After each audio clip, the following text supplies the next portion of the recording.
Pandian store சீரியலில் அடுத்து வர எபிசோடில் சக்திவேல் ஒரு பக்கம் முத்துவேல் கிட்ட நம்ம இன்னைக்கு குமாரெல்லாம் கோர்ட்டுக்கெல்லாம் கூட்டிகிட்டு போக தேவையில்லைன்னு மறுபடியும் நம்ம குமாரை விட்டு பிரிஞ்சிருவணும், என் பையன் போய் ஜெயிலில் மறுபடியும் கஷ்டப்படணும்னு எனக்கு தோணிக்கிட்டே இருக்குது அப்படின்ற மாதிரி சொல்கிறாங்க.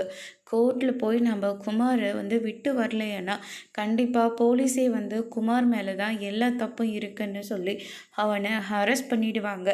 அதுக்காக நம்ம எதுக்கு விடணும், நாமளே அவனை கோர்ட்டுக்கு கூட்டிகிட்டு போய் நம்ம லாயரை வச்சு வாதாடிக்கலாம் அப்படின்ற மாதிரி நம்ம முத்துவேல் சொல்லிடுறாங்க.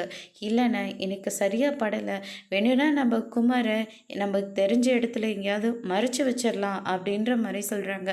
அதெல்லாம் பெரிய தப்பாயிடும், இந்த மாதிரி தப்பான வேலையெல்லாம் பார்க்கவே பார்க்காது, அதுக்கப்புறம் நம்ம குமாரை நிரந்தரமாக பிரிஞ்சுற மாதிரி இருக்கும் அப்படின்ற மாதிரி சொல்லிடுறாங்க.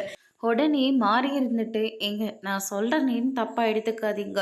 குமாரை நினச்சி நம்ம இப்படி பயந்துட்டு இருக்கிறதுக்கு பதிலாக பேசாமல் போய் நம்ம அரசுக்கிட்டே உதவி கேட்கலாம். பாண்டியண்ணங்கிட்ட பேசி எப்படியாவது குமார் மேலே கொடுத்துருக்கிற கேஸை வாபஸ் வாங்க சொல்லலாம்." அப்படின்ற மாதிரி சொல்கிறாங்க. "என்னடி பேச்சு பேசுகிற? போயும் போயும் அந்த ஒன்றுத்துக்கு உதவாத மளிகைக்காரங்கிட்ட நாங்கள் போய் கெஞ்சிட்ருக்கணுமா?